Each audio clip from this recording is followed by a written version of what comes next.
Alright, we have the motherboard installed.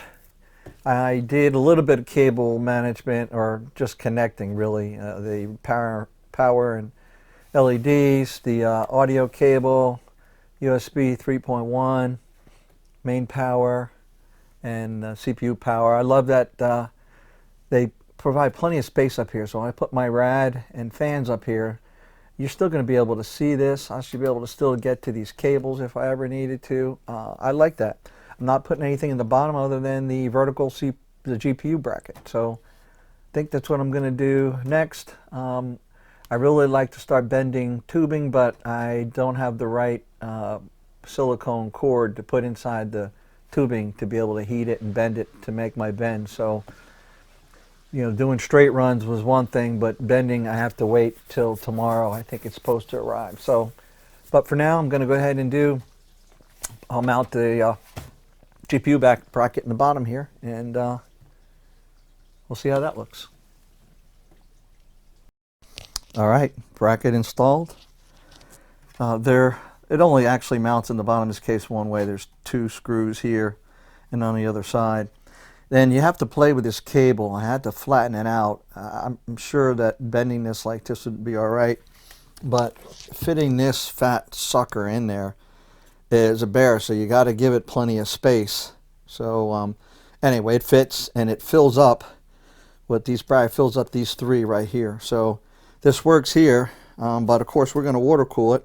So this beautiful triple fan cooler's got to come off, and we're going to be putting on the EVGA hydro copper block. So let's take a look at that and get things going there. All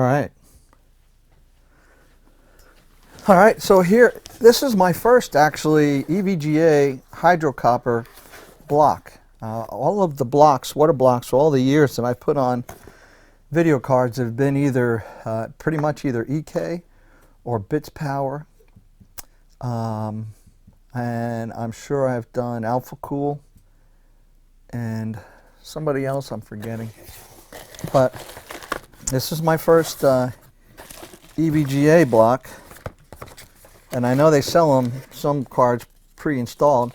Check out these instructions. Nice glossy color instructions. Very cool. And tool, some screws. Looks like some thermal paste they give you. But the real deal is this block. Whoa, and this is massive too. Check this out. This looks really nice.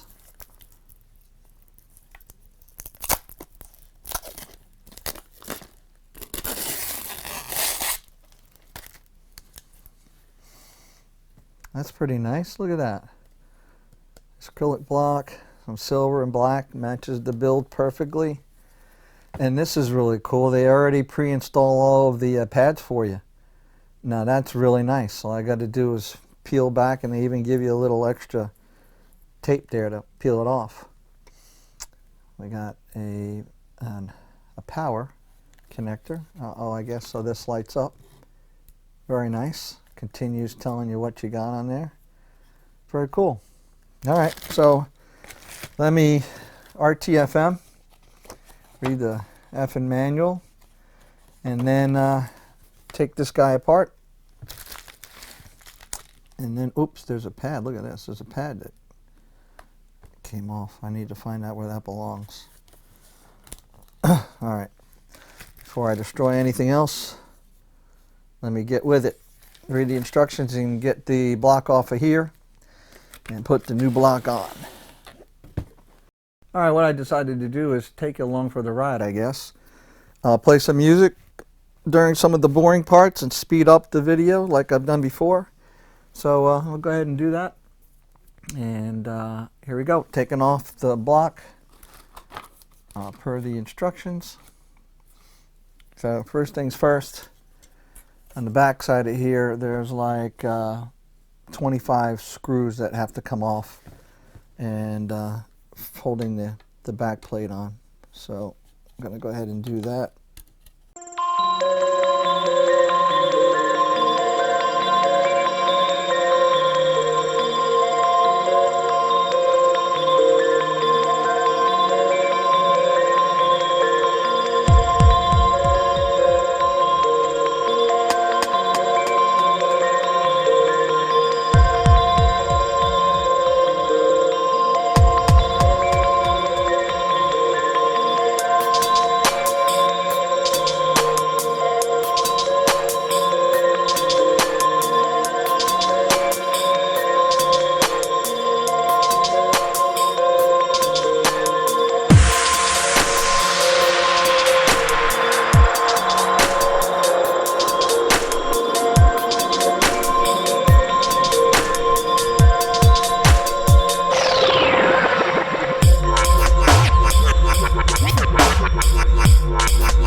Okay, we're back.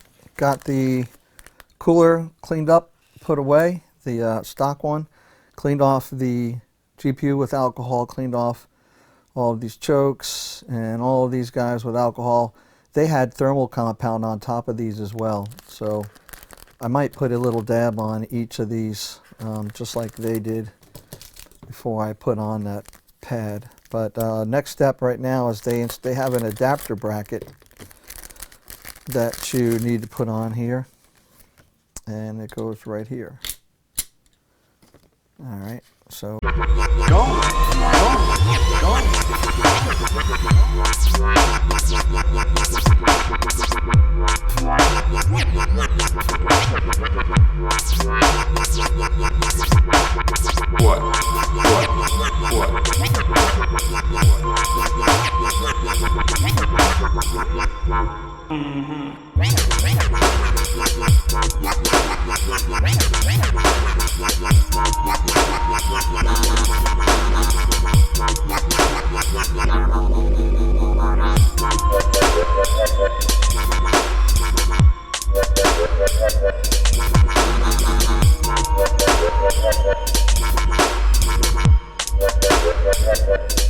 Jesus, Jesus,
all right, so overall the installation of the water black was not bad.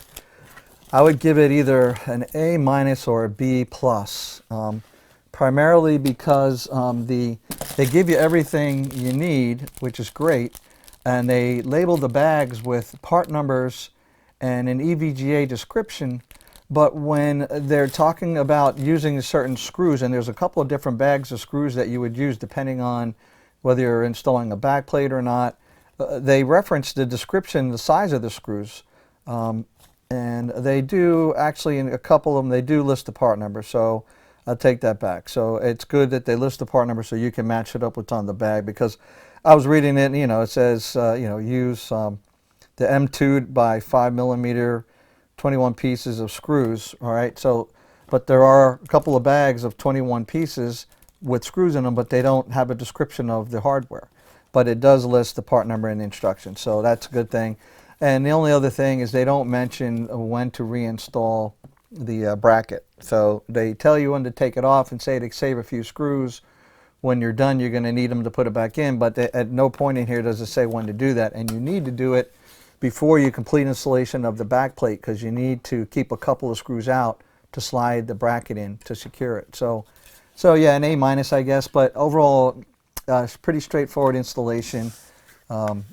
But not intuitive really overall. The power connector for the LED is tight. You're going to have to get a good technique to get it in there. I had to almost hover the block right over the PCB and lock it in, but I got it, and it really, you know, just again finding a good technique for it. But other than that, nice job. Block looks great. Now let's see what it looks like inside of the system. All right, a couple of things to note here. It's got the block in the case. Now, it would have been really nice if EVGA provided a, you know, a bracket that, because this whole slot here is not required because you don't have that thick fan. There is a connector right there, but you could have easily removed at least a half a slot or one slot. And the reason I say that is because in this case with this kit, it forces you to mount the GPU as far to the back slot. Now there are positions you can move this bracket up here, but if I did that, I would not be able to, you know, this bracket, I'd have to cut it off or mod it in some way. I'm not going to do that, but you have no choice because this bracket ends right here. This fills up the whole slot. So because there's enough room in this case, it'd been nice if I could have, you know, moved it up closer. I don't have to worry about any airflow for the GPU. And the other thing that I found with this motherboard, since this motherboard does not have an M.2 slot on between the board anywhere, the only ones that exist are right here on the DIMM.2. And you see the way this card sticks out, it actually comes right, it just clears where this port is. So I could not use this port on the block, which is fine. I'm not going to use it. I'm actually going to wind up using this one and then coming out of this one, going in here, there, rad, and out. So it works, but there are some gotchas when you're dealing, at least of course with this setup. Most people may not have the Apex board in there, so not an issue, especially if you could put the M.2 on the motherboard, but you can't do that in on this motherboard. So yeah, it's just something to be aware of. And EVGA, it'd be nice if you can have an alternate PCIe bracket so that you gain at least, looks like you could gain at least a slot, worst case a half a slot, but it looks like at least a slot you could gain, and that would give me the flexibility to move it out some and not be so cramped.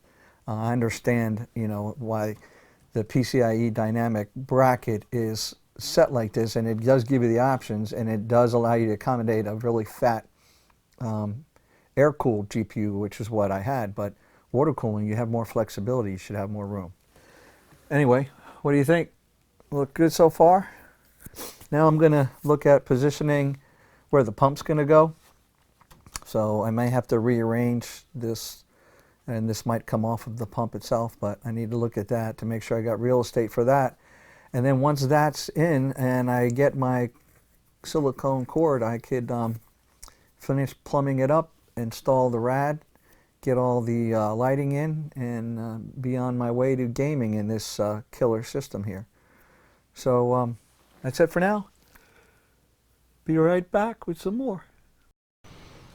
Okay, so while we're waiting for the silicone cord so I can bend some tubing, what we've got is the pump installed. So I changed up a few things here in the corner.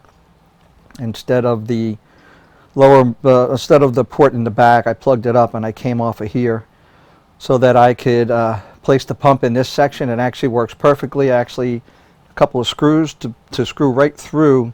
It happened to be a 632, just about perfect diameter, and I screwed it right in, and this pump is in there solid. It's not going anywhere.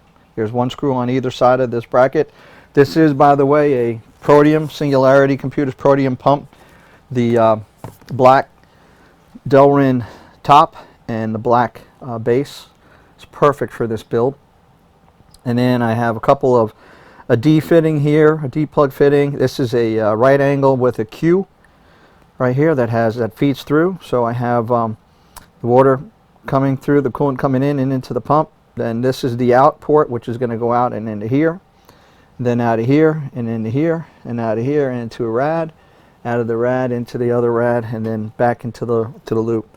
And then here I have the drain, and this thing can just come up, go down, and drain and it's actually at the lowest point of this whole loop. So this is going to be perfect. Hopefully I don't have to, I don't have many issues that I have to drain it often. But I was able to, you saw the GPU block installed. I decided to run some LED, some lighting, while I had more access to the inside of the case, which actually is pretty easy depending on where you're going to put it. But I've got this, I'll put the link in the description, but they're inexpensive.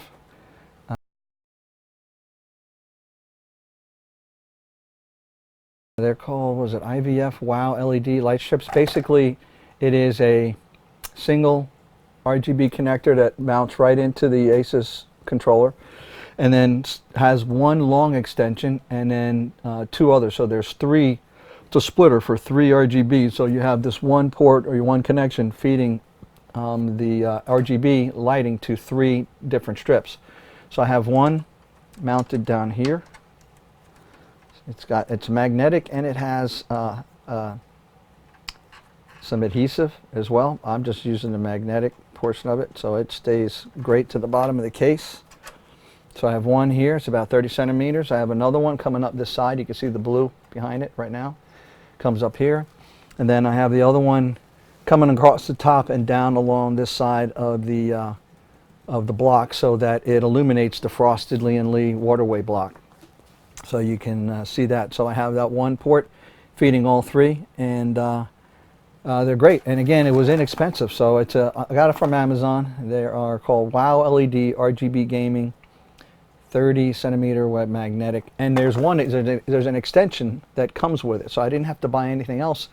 And it helps because I think there's lighting up here in the EVGA block, but I don't think there's much down here. And of course I have nothing else lit down here. So this strip on the bottom will light up down here. This will provide lighting over here, and this will provide lighting to the block. And the fans up top on the side will provide the other lighting. So, and then of course the CPU block, the bits power also itself has RGB, and that's connected to one of these headers right here, which I think I'm going to have to split because I need to add an RGB connection for this Thermaltake sync controller, and this allows me to sync up the lights, or the controller gets the fan lights to be controlled by the Asus software. I believe EVGA has their own software to control any kind of lighting effects on this, so I mean that's fine. Once I set the lighting, pretty much I set it and forget it. I don't mess with it after that. But I need to do this, and this of course needs to be mounted on the back, and I'm going to have to deal with some cable management. So let me take you around back and show you what that looks like right now.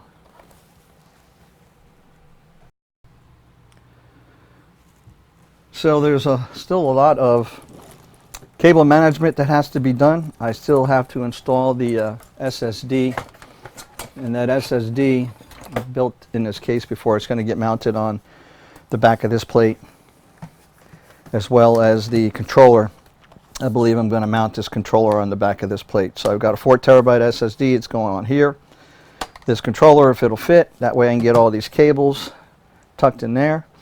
And then I'll still have space for the 2 hard drives should I ever decide to put any in there. So Yeah, there's a lot of cable management to be done. I only have 3 of the 6 fans that are in there yet. I have 4 SATA cables, and I kind of organized them as I was building. I kind of, kept them so that they could be managed together, if that makes sense for me. The power cables are in. I'm going to have to do some adjusting on those things. I have the pump power.